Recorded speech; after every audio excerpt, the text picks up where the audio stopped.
Comma presents Beyond Comic Sans, a century of innovative lettering in Thai and foreign comics art by Nicola Verstappen. Hi, nice to meet you all. First, I would like to thank the BITS team for the invitation and the organization, and to give a special thank to Philip Cornwell Smith.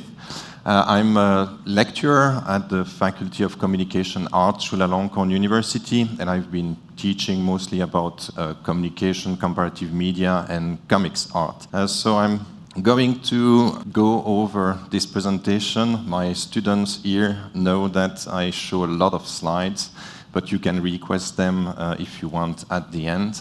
I'm starting with this page. Maybe some of you will be able to figure out what it is. So this is a magazine for people who read, written and break into small bits, which was an illustration for a full-page New Yorker advertisement in the New York Times by Saul Steinberg in 1969. And I'm going to try to talk about designing with letters in the comics field. Showing you another example, and I wonder if you have any idea of what the title of this comics might be.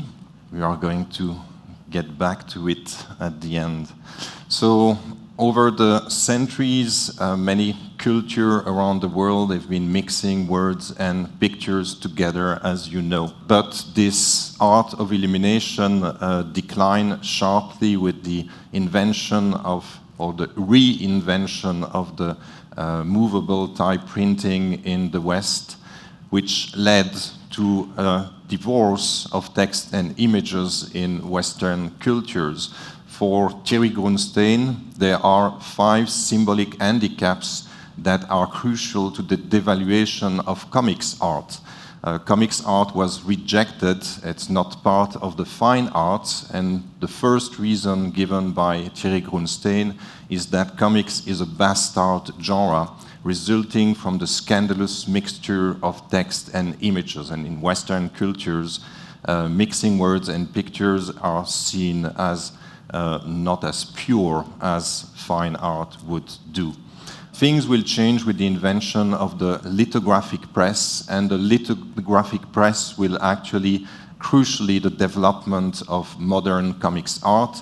And this is one of the earliest modern comics by Rodolphe Töpffer, a Swiss cartoonist in 1845. The lithographic press will allow the development of autography, the idea that you do not need a plate anymore and you do not need engravings to transfer a drawing and writing in the press. So you could actually transfer directly your handwriting and drawing, which is something that would help to the development of comics, which is mixing words and pictures together. And so a typed text taking a full speech balloon might evoke, like here in JSON Comics, a very dry lecture, which I try to avoid. Obviously, in comics art, lettering is essential, and I wish I could speak for hours about the work of Todd Klein, a legendary comics letterer, and about how the things we can do with lettering, like here with the Joker, and how the lettering really shows how unhinged the character might be. But I'll focus on designing with letters, and very early on, cartoonists have been playful about designing with letters. This is 1929, almost a century ago. For the 1st of April, this comics page was actually breaking the fourth wall, and the characters are breaking the panels in order to shape April Fool, as it was the page for the April Fool Day. I'm moving to Will Eisner, a major American cartoonist who is famous for popularizing the term graphic novel and made the graphic novel A Contract with God in 1978, where he will explore and really play with the interaction of text and images. But it didn't start there. Will Eisner actually started that exploration in 1940 on his comic series The Spirit. And the spirit was inserted in a newspaper, so it had no cover. There were 7 pages long short stories.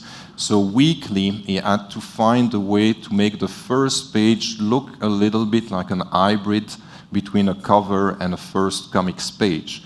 And week after week, he will try to explore that and come up with a first comics page that would be creative, every time trying to find a new way to insert the title, which would lead to the development of the splash page.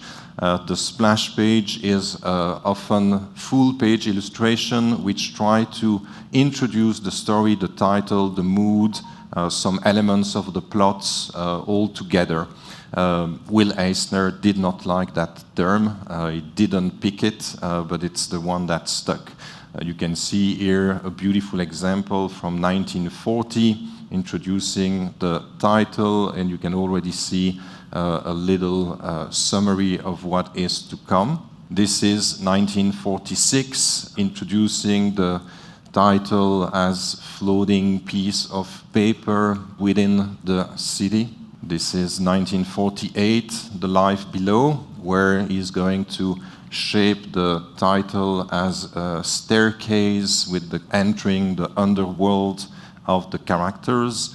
Then he's going to design in 1949 the title as a full building, always introducing the spirit, his name Will Eisner, and signature, and so on. The title could become rubber band that would snap along the way, or it could be more sculptural with this other example. I would also mention that Will Eisner had a studio and that his assistant participating in creating and thinking about these splash pages.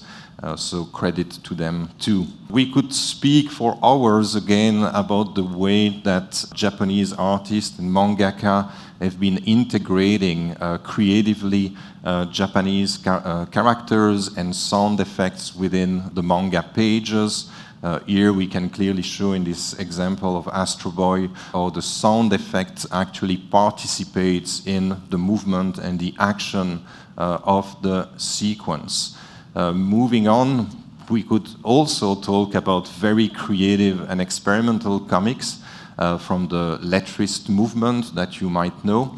And this is from Cuba by Roberto Altman in 1970, an amazing short comics in Asemic language, which is a language that has no meaning, in which Roberto Altman will create stunning pages playing with fonts, bits of text, in something quite surreal. I love this final page. And we could go to Frank Miller and Sin City in the United States, where the sound effect can actually become a meta panel, which is going to be including the action. We could go to Belgium with François Skeuten. Here, the word is uttered, Nemo. She's shouting the name of Little Nemo. This is a tribute to Winsor McCay, Little Nemo. So she shouts the name remains on the page, turned into a three-dimensional object, which turns into a building in which she enters to finally find Nemo sleeping, and she will wake him up in the final panel. We can obviously design characters with characters, and here we are in Peru with Manuel Gomez Burns, Dum Dee Dum, Whoops Splash, and you can shape characters with words. We could go back in the United States with a superhero comics. Here, Daredevil, a blind superhero, and here Paulo Rivera, the artist, will design the full city with the sounds and the shapes that Daredevil is able to perceive with his radar sense. We can also make and pay a tribute and celebrate Arabic calligraphy, like in Habibi, the graphic novel by Greg Thompson. In 2011, a beautiful play on how we can work with lines and calligraphy all together. It leads me to Maus by Art Spiegelman, which is one of the most celebrated graphic novels of all time, about a memoir about Art Spiegelman's father's survival in the camp. There was an original version in 1972 that you can see at the bottom that is very cartoony, and Art Spiegelman decided that he would do a new, longer version, and for that he spent years trying to create a new art style that would be synthetic as writing. And that is why it is essential for Art Spiegelman that every translation would have a lettering that perfectly fits its art style. For him, there is no real distinction between hand writing and hand drawing. They need to match perfectly. So before any contract is signed with a foreign publishing house, they need to send a sample of lettering on which Art Spiegelman would agree. And when he agrees on the lettering, then they can do the translation, which means that in Thailand we do not have a translation yet, because samples have been rejected for many, many years.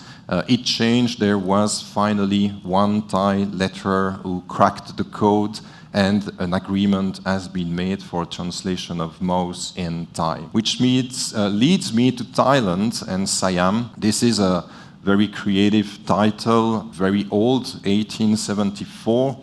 This is the title banner of the first Thai-operated newspaper, Darun Awat, which is playing with acrobats. Some say it's the first comic sequence. I disagree. It's not my definition of comics, but I do understand the point. Thai cartoonists, Siamese cartoonists, actually will be very creative when it comes to designing the titles of their comics, like Sawaj Jutarop in 1932, pioneering long-form comics.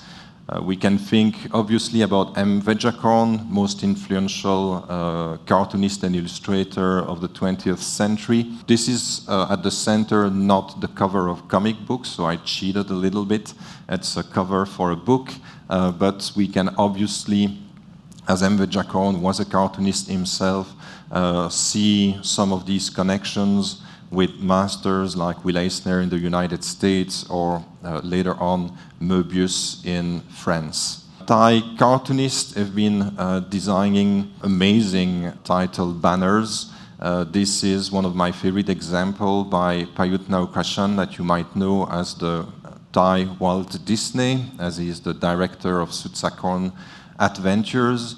Here he is making a comics, an anti-communist comics for the Americans. So during the Cold War, the United States had the United States Information Service here in Bangkok, and they were hiring the best Thai artists and the best Thai cartoonists to actually produce anti-communist comics that were sent all over Thailand, super high quality production. And this is Phai Yen, one of these comics. Obviously, Ghost Comics, and this is Krasu Sao. This is the original design of the P. Krasu that you might know. It's Dawit Sanukorn who came up with that design for that comics, and it was later on popularized in movies, adaptations, and so on. And obviously, for the Thai readers, you can see this very creative title banner made of bones, guts, and eyes to get the title character. These are from Triam Chakchupon. I don't think he did the design for these titles, but I could not find the name of the designer. But these are really interesting designs for me. Anyway, they were from Chayapruk magazine, and I must be honest, I can read Thai, but I was not able to decipher the title at the bottom at first. I had to ask someone to help me, because this is a little bit too synthetic for me in order of deciphering. An interesting book was published in 1987, Comics and Commercial Art, 300 pages, that really, if you can get on it, it's a very interesting book. That will talk about how to make comics and commercial art, but also provide a lot of very interesting examples of or you can create sound effects, title for Wombat comics, and so on. One part is dedicated to the lettering of comics.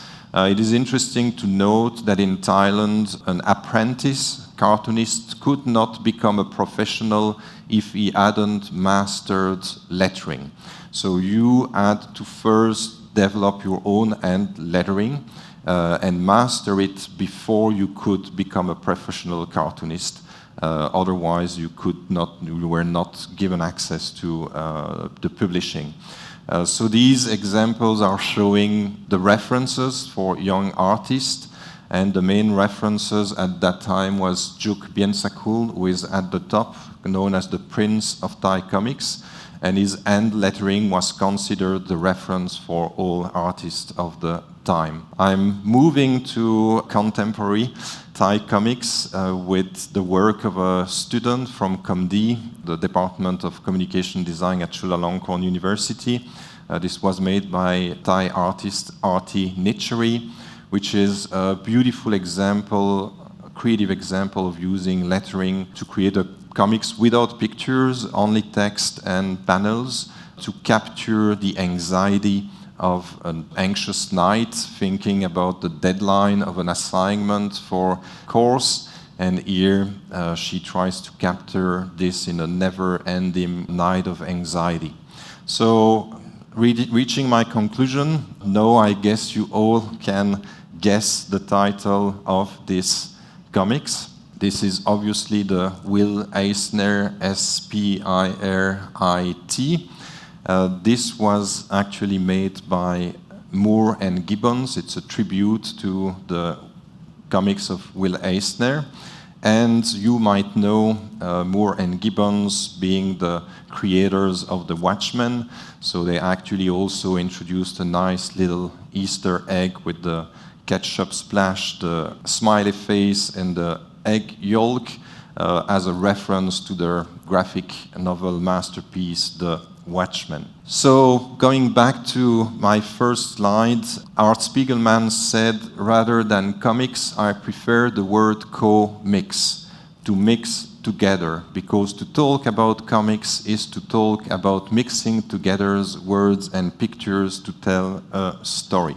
And Saul Steinberg, with this comics ad, challenged the New York Times readers to actually read this comics ad for the New Yorker. It's a challenge, and it's challenging because for most our education at school, we are learning how to write and read text. Sometimes, if we are fortunate, we learn how to read a few pictures like paintings through art appreciation. But we almost never learn how to read multimodal works, blending words and pictures. And it is a shame at a time when we should be able to gain critical literacy facing the constant interplay of text and image on social media. So maybe it is about time to reconsider the production of cartoonists who, for some 2 centuries all around the world, have been highly creative, or to put it in another way, have been seriously playful when it comes to design plots, to design characters, to design layouts, and to design with letters. Thank you very much.